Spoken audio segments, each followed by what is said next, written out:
El censo de Berti del año 1778, según el cual un 54% de la población de la actual provincia de Santiago del Estero estaba constituida por negros, zambos, mulatos, libres. Esto evidencia un rasgo demográfico de relevancia en nuestra historia. Sin embargo, este porcentaje parece no ser muy confiable si consideramos la cifra que arrojan censos posteriores, años 1789 y 1795, donde este desciende significativamente entre un 16 a un 17%. ¿Qué ocurrió con estos porcentajes de afrodescendientes en el devenir histórico de Santiago del Estero? ¿Invisibilizado o extinto? ¿Qué proceso determinó la negación de esta identidad en la actualidad? ¿En dónde sobrevive lo negro? Esta complejidad para determinar el número se presenta también cuando pensamos en la descendencia actual y en otros elementos que sobreviven invisibilizados en la cultura santiagueña. Los rastros que dejaron los esclavos hoy lo vivimos, lo hablamos, lo sentimos, lo bailamos, lo creemos y muchas veces sin saberlo.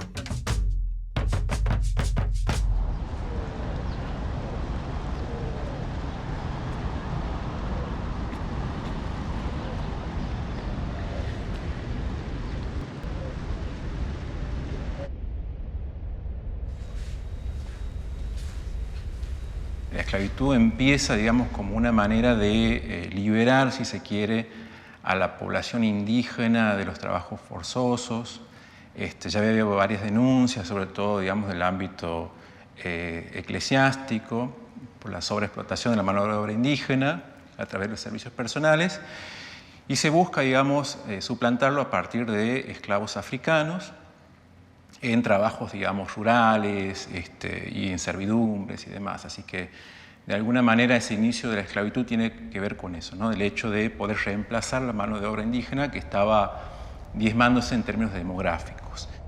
Cuando llegaron, diríamos, por medio de esclavitud, las poblaciones negras empezaron, diríamos, a mezclarse con los indios.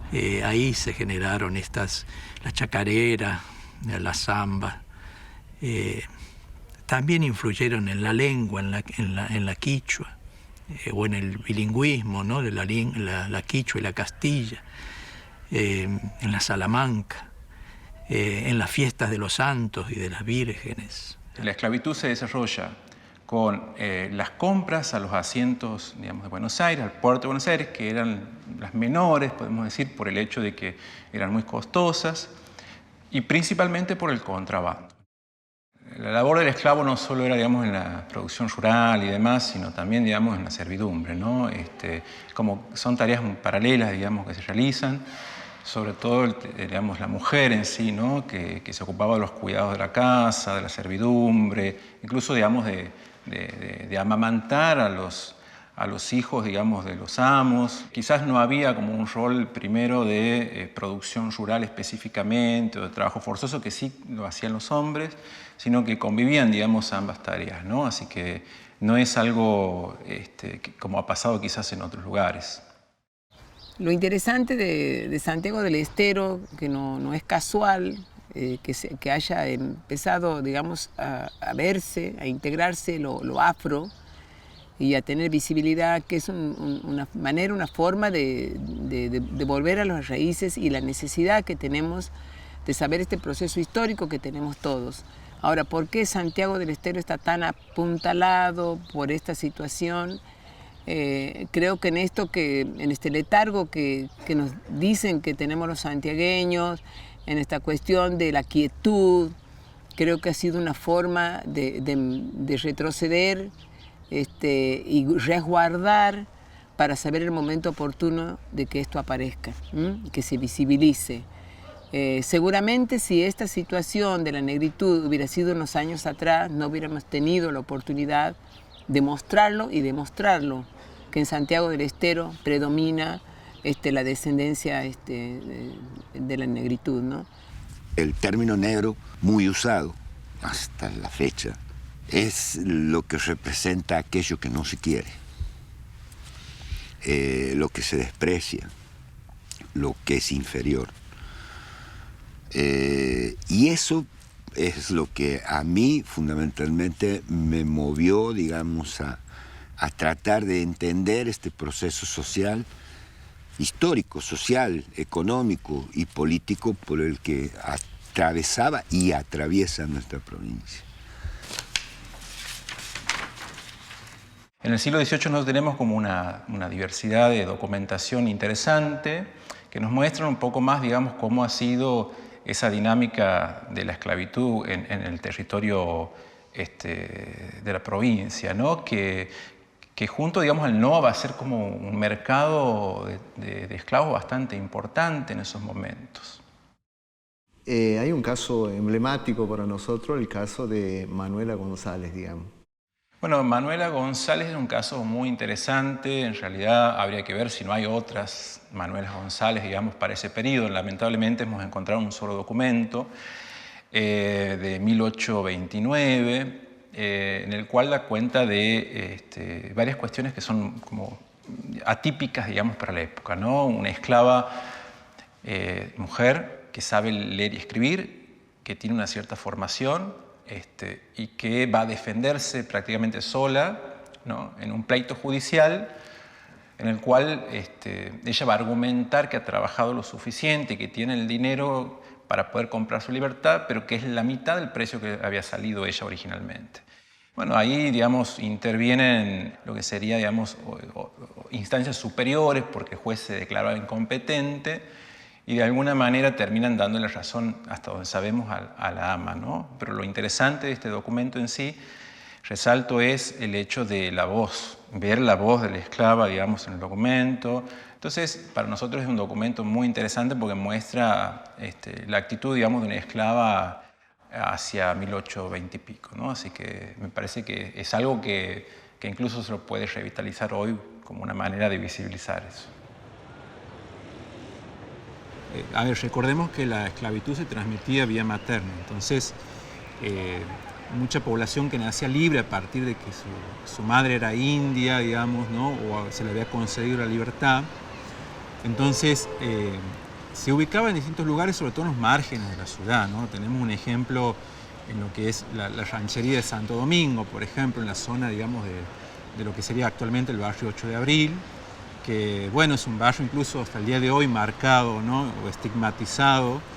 Entonces, eran espacios de periferia de la ciudad donde residían toda esa población afromestiza y donde los sacerdotes tenían una función importante en términos de control de la población, ¿no? Y de alguna manera también de atención. Empieza a pensarse en la libertad de los indios, para lo cual se establecen como idea las dos repúblicas, la República de lo Blanco y la República de lo Indio. Es decir, prohibir el servicio personal, el yanaconazgo, la encomienda, convertir a los indios de esclavos a súbditos de la corona, otorgándoles un lugar a donde vivirían en lo que se va a llamar los pueblos de indios, que tenían 4 leguas a la redonda y que debían construirse alrededor de una iglesia. Hoy esa geografía y esa arquitectura o esa distribución en el pueblo se mantiene. O sea, la capilla es el centro. Los pueblos de indios eran un invento de un pueblo donde ponían a las distintas comunidades juntas, viviendo casa por medio, diríamos, y en cuadra, cuando ellos habitaban el territorio de una manera totalmente diferente. También ellos fueron erradicados, de una manera diferente, ¿no? Pero en los dos hay un dolor por haber sido sacados, porque se les quitó el territorio, se los sacó del territorio, ¿no? Y se los puso, diríamos, a vivir con un régimen, diríamos, que no tenía que ver con su manera, diríamos, de habitar, con su manera de convivir. Por eso tenemos tanta añoranza. Aunque a veces estamos aquí y sentimos la añoranza.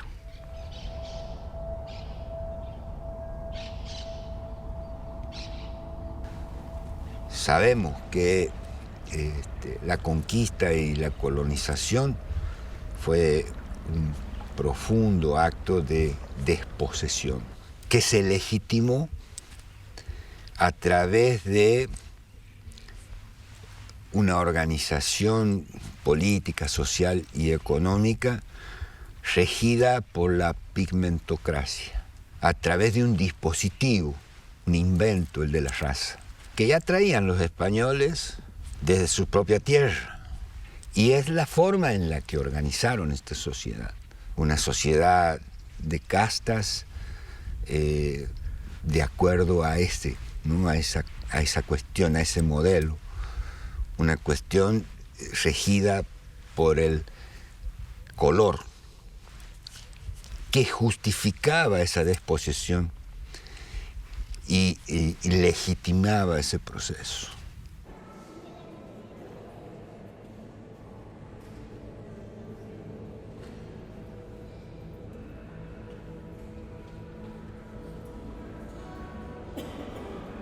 La hegemonía en la construcción de la argentinidad ha destacado desde la historiografía una serie de fechas fundamentales para nuestra identidad.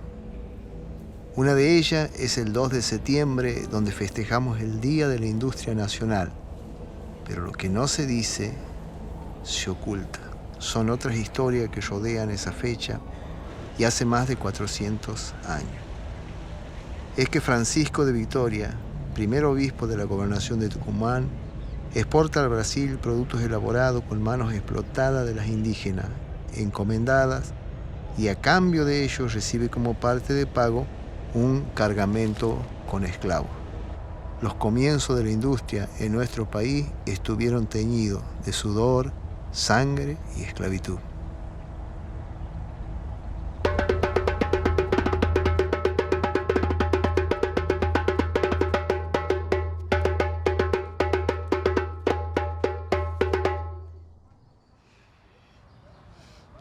Bueno, soy Carla Díaz, soy bailarina. Mi historia de la afrodescendencia llega a mi vida a través de la danza. Una vez cuando salgo de un casting de danza folclórica, me entero que había un taller de danzas africanas. Me llego a ese taller y estaba una maestra de danza y percusión. Esta maestra, con su maestro, se me acercan y me dice si yo tenía alguna afrodescendencia, si había registros de mí, de alguna familia, de algún familiar negro. Ahí es donde yo empiezo a cuestionarme, a investigar un poco más sobre mi familia. Obviamente que nosotros en casa no se ha vuelto a hablar sobre el tema hasta ahora, hace poco el censo, donde ahí mi papá sí se reconoce como afrodescendiente. Tengo entendido que sus ancestros han sido personas esclavizadas y no hay registro del apellido de ellos, del apellido real de ellos. Así que bueno, eso es lo que hasta donde yo he llegado, como a través de la danza, he llegado a encontrarme con mi negritud.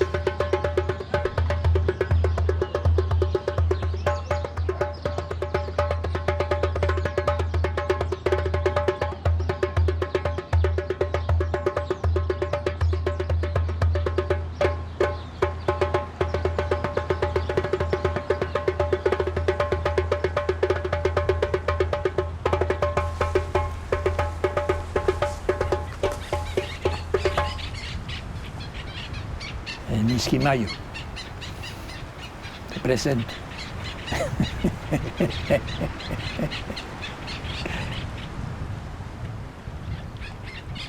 Y la Salamanca Vieja estaba en una de estas hondonadas acá, que era un pozo bien verde. Siempre el lugar donde está la Salamanca es mucha vegetación, mucha vegetación.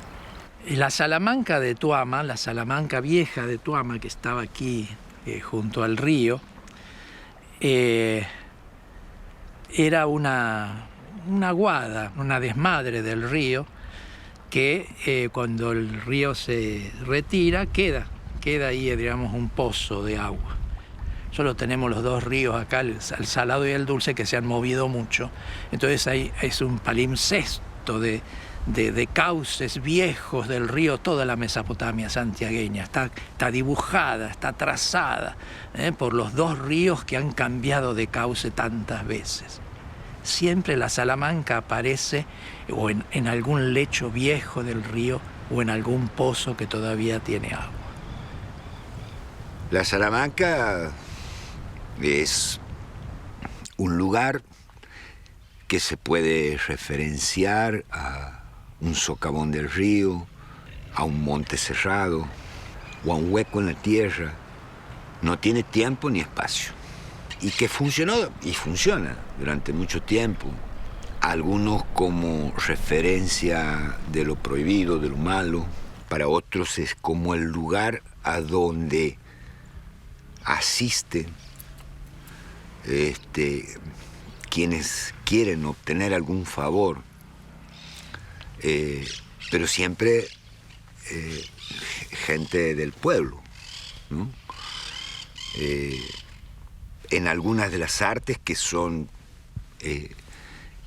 valoradas en esa cultura, o sea, aprender a domar, aprender a cantar y a tocar la guitarra, a enamorar mujeres. Esa Salamanca como lugar del diablo, Supa y Mandinga, ¿sí?, en el cual se entraba desnudo, se entraba renunciando al cristianismo, se entraba escupiendo a la imagen de la Virgen y a la imagen de Jesucristo, desnudo, y se encontraba con la primero que se encuentra, no quiero hablar en pasado porque esto es una creencia que está viva todavía, y se encuentra con el viborón, que es una boa o un ampalagua enorme, enroscada, y desnudo se sienta encima de ella y deja que la serpiente, la víbora, lo recorra todo y no tiene que sentir miedo. Mejor dicho, no es que no sienta miedo, se siente miedo, pero se lo aguanta, se aguanta, diríamos, el miedo. Y entonces ahí sí puede entrar, diríamos, a la Salamanca. Y la Salamanca siempre ha sido una fiesta, un fandango, en el cual, diríamos, hay música y hay baile, hay bebida y hay comida, ¿sí? Y por eso en el campo, diríamos, me decía la hija de doña Juana Torres, que está aquí enterrada en el cementerio. Una viejita muy querida para mí, porque yo la he visitado mucho y he aprendido mucho de ella. Lo que sé del pueblo de indios no es por la documentación, es por ella. Y lo que sé de la Salamanca no es por la documentación, lo supe antes por ella. Entramos al cementerio de Tuama, Eleuterio. Así es. Fíjate que está bastante crecido el pasto. Eso indica de que hay mucha gente que se ha ido. Hay muy poquita gente ya viviendo aquí en Tuama.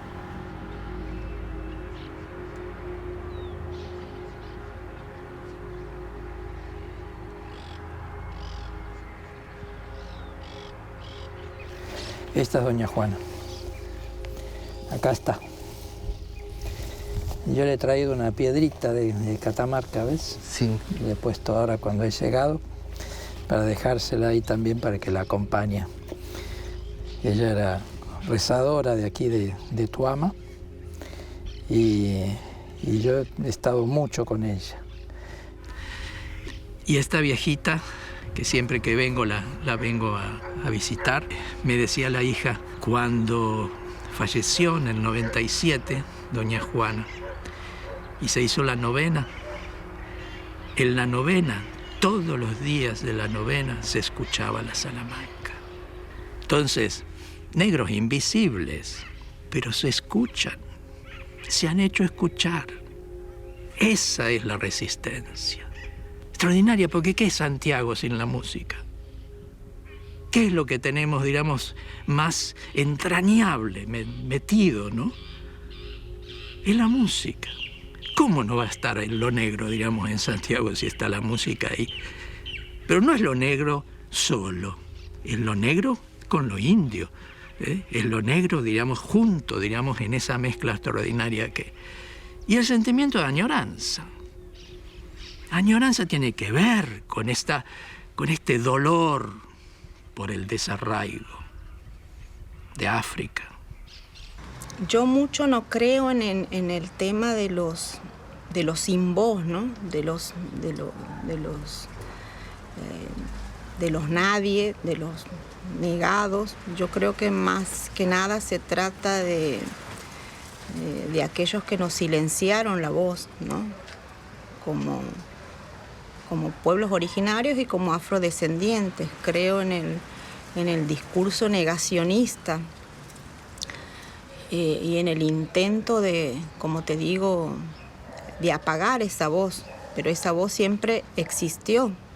Tiene que ver con la resistencia, y eso es lo que yo intento demostrar desde mi resistencia como afrodescendiente, reivindicando un poco a mi familia, a mi historia tan negada, ¿no? Y bueno, y creo que es a través de la cultura y de la música donde se expresa de alguna manera esa voz, ¿no? Que siempre estuvo presente, a través de los complejos mitos rituales, a través de las expresiones culturales, la música, ¿sí? Y bueno, y es así como intento reconstruir un poco, ¿no? Los aportes de los afrodescendientes en nuestra cultura. Vos fíjate que casi todos los géneros musicales de nuestro folclore tienen una matriz afro desde el nombre, ¿no? Tango, milonga, samba, malambo. No solamente tienen el nombre de origen afro, sino la rítmica, ¿sí? Y bueno, y la danza. Esta es una foto de mi papá en una de tantas andanzas como músico en tantos pueblos, ¿no? Del interior de Santiago. Mi abuelo tocando la flauta traversa. Esta flauta la conservamos en la familia. Es una flauta de ébano con llaves de plata. Bueno, este es mi papá en una de sus tantas formaciones como músico en este caso era la Harmony Jazz Band. Una orquesta con la que tocaban un poco de todo, ¿no? Él le tocaba el acordeón, ese es mi papá. El bombo hoy es un instrumento musical, pero antes era un medio de comunicación. Entonces salimos del río arriba y encontramos un tronco ceibo que había traído el río. Mi papá, cuando encuentra el tronco ceibo, me dice, ahí lo conozco por primera vez al ceibo. Me dice, mira, yo tenía 10 años recién, y me dice, lo vamos a llevar para el tío Polo para que haga bombo. Bueno, nosotros veníamos pescando, y el tronco venía a la par como el perrito, así venía por el agua, y cuando llegamos aquí a la altura de nuestra casa, para sacarlo, hay 500 metros más o menos para hacerlo rodar, porque no podías alzar, es un ceibo muy pesado, tenía 1,20 m más o menos largo. Entonces hacemos que, como empezamos a rodar, cuando llegamos a la casa, en la casa mi papá cambia de parecer y me dice, ¿y si lo hacemos nosotros? Y ahí empezó la historia.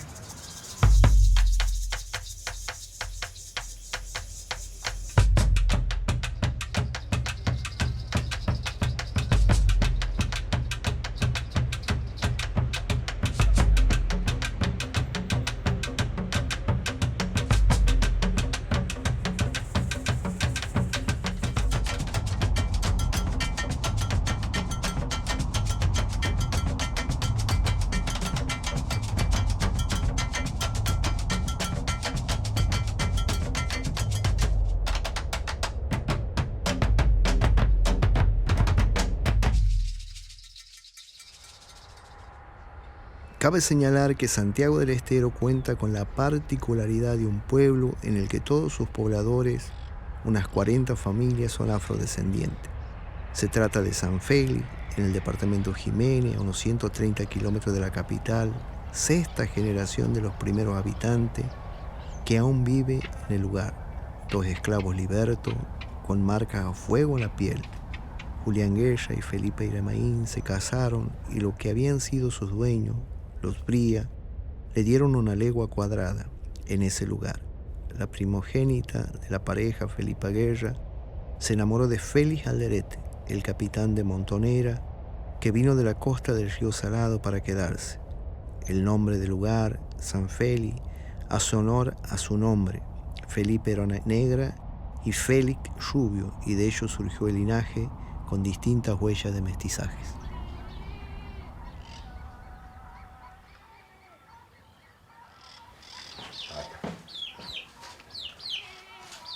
Silvina, mira, esto es muy importante, el tema de que tenemos que hidratar la masa para que se selle bien la empanada, se cierre perfecta y no...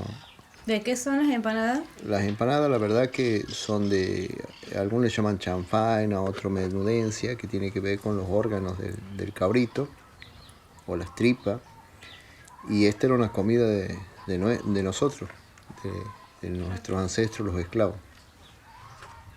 Che, te escucha, he estado leyendo y hay mucha teorización y bueno, también el activismo que están corrigiendo ese término. O sea, estaría bueno que nosotros también nos fijemos cómo hablamos, cómo nos referimos, porque por ahí vos ese esclavo se lo toma como racismo, porque es un término que cosifica y estigmatiza y sobre todo subordina a la persona, digamos, como si fuera un esclavo, una cosa, y no un ser humano. Por eso no hay que decir esclavo, básicamente. ¿Me entiendes? Muy bueno, che, la verdad que está interesante. Bueno, lo podríamos ver en las escuelas primarias, aquí en la zona, empezar por lo local, aprovechando la secundaria. Y qué tal si también en el 8 de noviembre. Sí, pero también llevarlo. Por ejemplo, ahora se va a hacer el 8 de noviembre, el Día Nacional de los Afro y de la Cultura Afro, y estaría bueno, obviamente, que aferrarnos aquí al territorio, en lo local, pero también visibilizar la comunidad en otros lugares, como en Santiago. Escuché que por San Félix, en los pagos de Alderete, el dolor se hizo repique, aflojando los grilletes.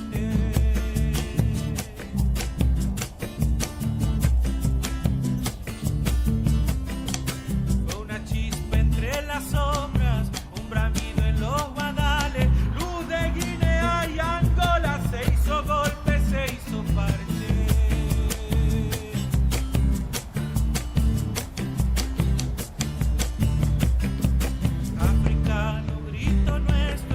Sobreviviente y negado, te ha borrado de los libros, pero has vuelto en el malambo. En Santiago hay una historia que muchos han olvidado. Negra chacarera abuela, recordando a tus hermanos. Bueno, chicos, presten atención ahora el profesor, el maestro, como lo quieran llamar. Ustedes me conocen a mí, ¿verdad? ¿Saben cómo me llamo? Eleuterio, bien. Ahora, no sé si muchos saben, pero la idea es que ustedes ahora puedan saber que por este pueblo, por este lugar, ha pasado nada más y nada menos que Manuel Belgrano. Ustedes conocen el pozo, hay un pozo donde Belgrano con sus tropas ha descansado y ha tomado agua. Ahora, Belgrano no iba de paseo, ustedes saben que Belgrano iba a la guerra, iba a libertarnos para darnos la libertad que hoy tenemos, pero hay una particularidad, que Belgrano no iba solo, ¿verdad? ¿Qué llevaba Belgrano? Soldados. ¿Y ustedes saben quién eran los soldados? ¿Alguna vez le han hablado quién eran esos soldados que acompañaron a Belgrano? No saben, ¿verdad? Pero hoy vamos a saber que había soldados de los que acompañan a Belgrano, eran de San Félix. Efectivamente, el Ejército del Norte, que técnicamente en realidad se llama el Ejército Auxiliar del Perú. Y si bien es un ejército que en ese proceso no tiene tanta épica como el Ejército de los Andes al mando de José de San Martín, sin embargo, la acción, ¿sí?, la presencia de este ejército fue clave para consolidar esa revolución que comenzó en 1810. Y el aporte de Santiago fue efectivamente muy importante. Claro que en el Ejército del Norte hubo compañías, regimientos de mulatos, negros y pardos, pero no quiere decir que solamente los mulatos, pardos hayan estado en esos regimientos que se llamaban así, sino también en otros. Y lo que sospechan, lo que infieren muchos investigadores que se han dedicado a esto, como Alejandro Morea, por ejemplo, es que hay una subrepresentación, ¿sí? Un subregistro de la presencia de pardos, negros, mulatos en este Ejército del Norte, ¿no? Porque te hablo de cifras como del 20 o 30%, cuando en el Ejército de los Andes hay cerca de un 50%.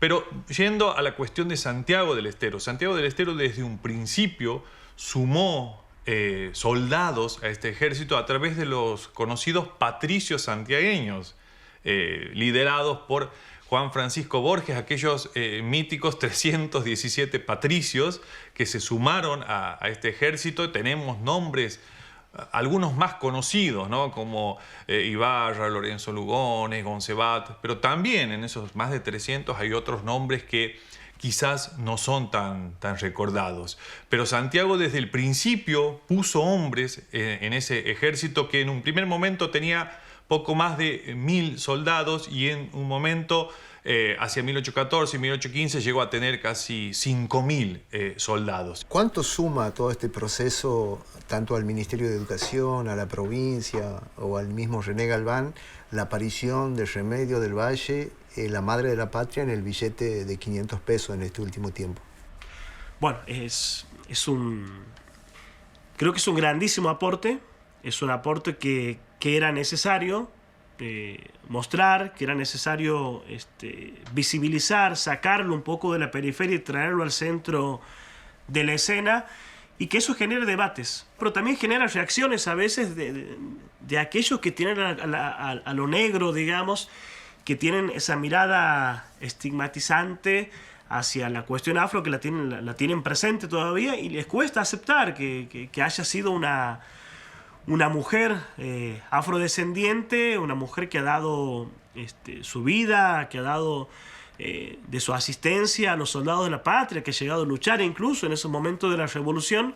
Me parece que es interesante y es un aporte invalorable para mostrar que la historia constantemente está siendo reescrita. Nos muestran esto como el relato de nuestra historia también ha cambiado, se ha ampliado, las miradas se han ampliado, y que nos ayudan, ¿no?, a conocer estos aspectos menospreciados, invisibilizados, olvidados de nuestra historia, y que hoy, gracias a estudios históricos, gracias a movimientos sociales, ¿no?, gracias a una nueva conciencia con respecto también a quiénes somos, aparecen estas figuras y cada vez se van haciendo más conocidas y se introducen en el sistema educativo y en la escuela, y eso, nos amplía la mirada acerca de quiénes somos, ¿no?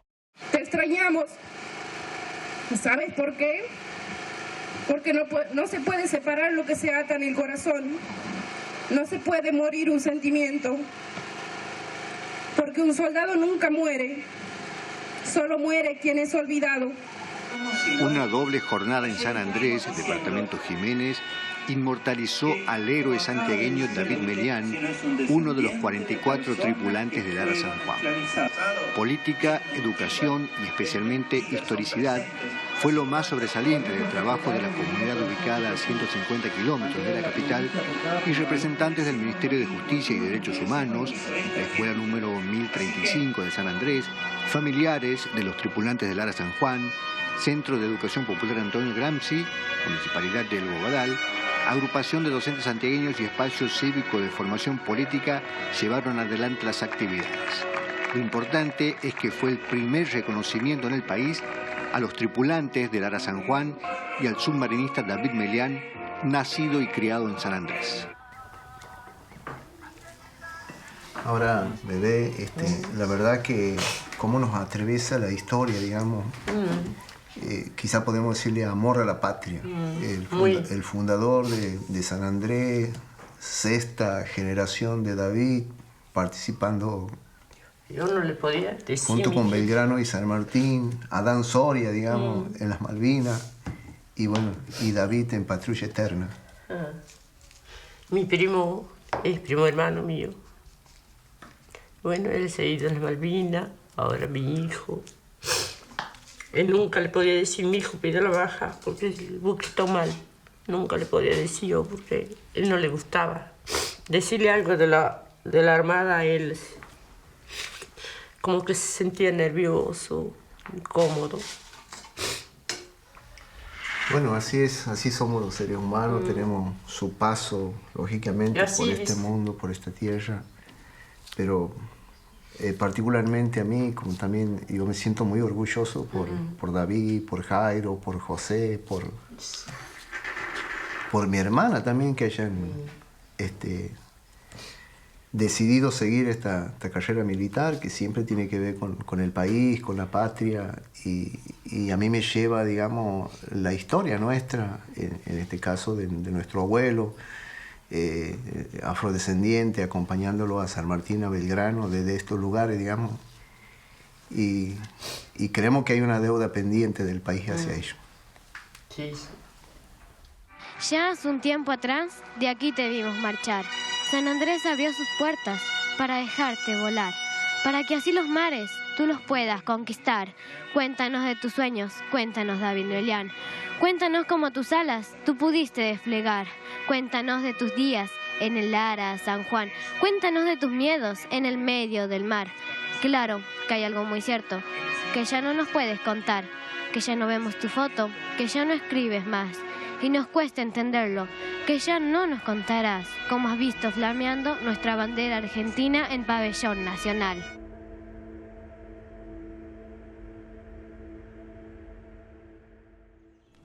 ¡Mamá!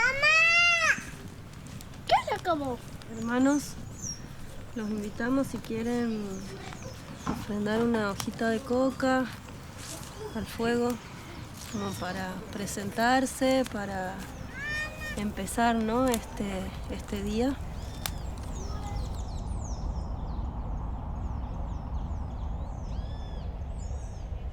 Es muy importante el aporte que estamos haciendo nosotros como artistas, músicos, ¿sí?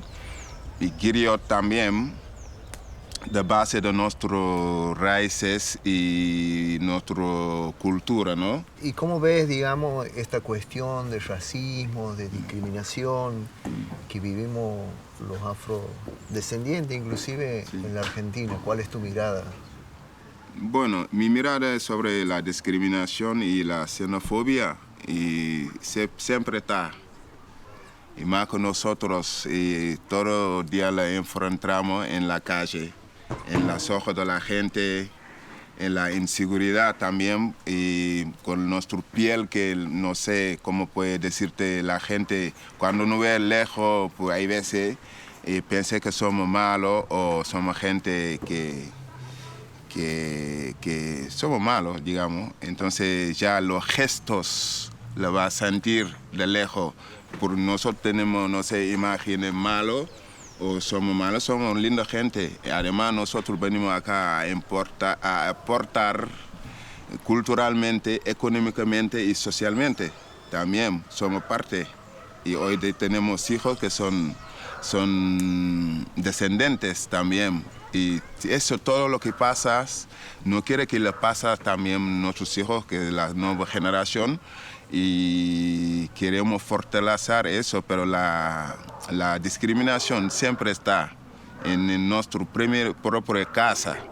No digo no vamos a seguir luchándolo, pero nosotros queremos ir más allá de la discriminación, la xenofobia, todo lo que, bueno, nos molesta por ahí.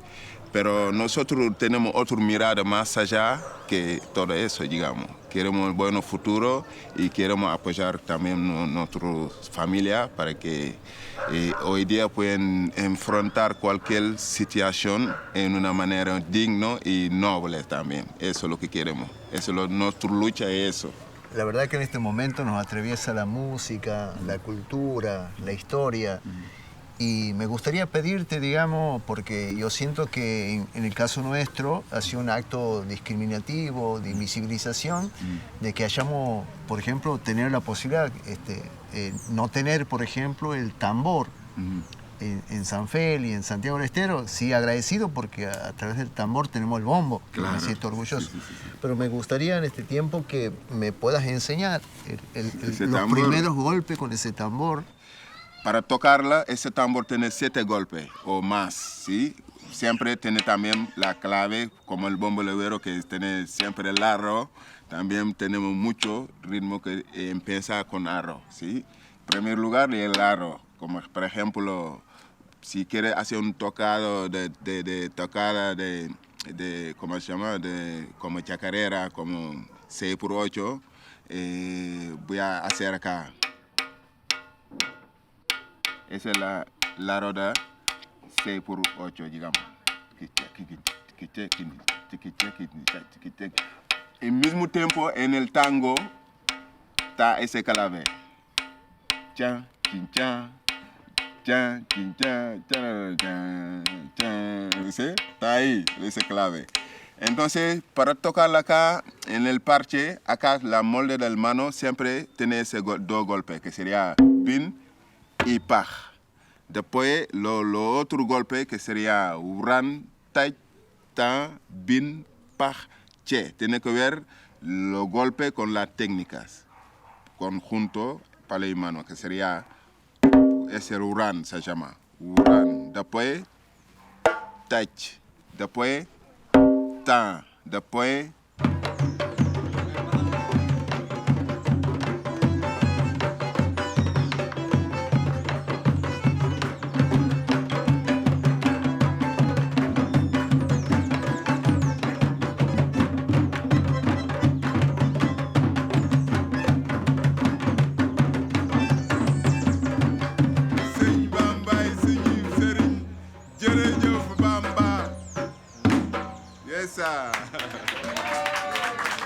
gracias. Y hoy hemos elegido, para iniciar esta actividad, decir unas palabras de Haile Selassie, que es el antiguo rey de Etiopía, que en su momento dijo unas palabras cuando se unieron los pueblos de África, y yo voy a leer unas palabras para que tengamos en contexto un poco de qué se trata este día y por qué nos reunimos por la unidad africana y por nuestros antepasados, ¿no? Con esta reunión pretendemos determinar hacia dónde vamos y trazar el rumbo de nuestro destino. No es menos importante saber de dónde venimos. El conocimiento de nuestro pueblo, nuestro pasado, es necesario para determinar nuestra personalidad y nuestra identidad como africanos.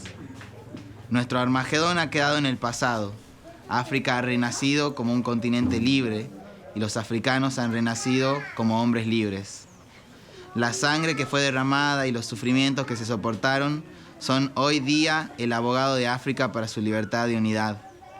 Al mismo tiempo que renovamos nuestros votos para que toda África sea libre, propongámonos también que las viejas heridas serán curadas y las cicatrices olvidadas. Los recuerdos de injusticias pasadas no deben desviarnos de los asuntos más apremiantes de ahora. Debemos vivir en paz con nuestros antiguos colonizadores, evitando las recriminaciones y amarguras y renunciando al lujo de la venganza y represalia, no sea que el ácido del odio corroa nuestra alma y envenene nuestros corazones. Actuemos de acuerdo a la dignidad que clamamos para nosotros mismos como africanos, orgullosos de nuestras propias cualidades y distinciones y habilidades especiales.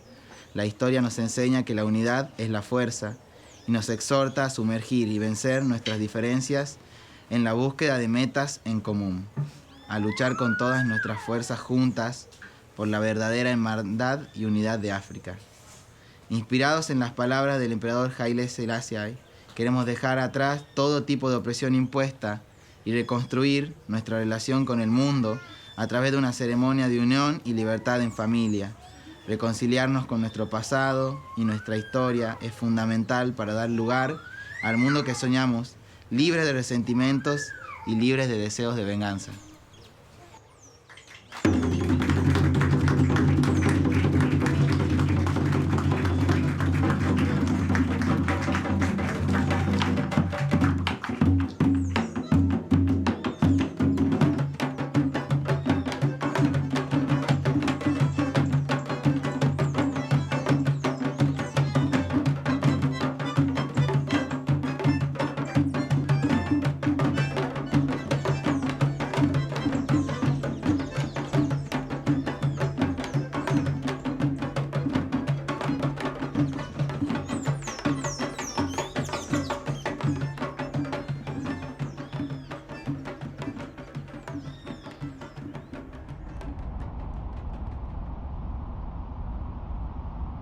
Tomamos las palabras de José Luis Grosso. Lo indio se manifiesta en la fiesta de santo, un tiempo y un espacio canónico, un tiempo previsible, recurrente, consagrado y un espacio sacralizado. Lo negro se esconde en las salamancas, un tiempo y un espacio satanizado, un tiempo imprevisible, aleatorio, profano y un espacio subterráneo, infernal, ambiguo, no admitido.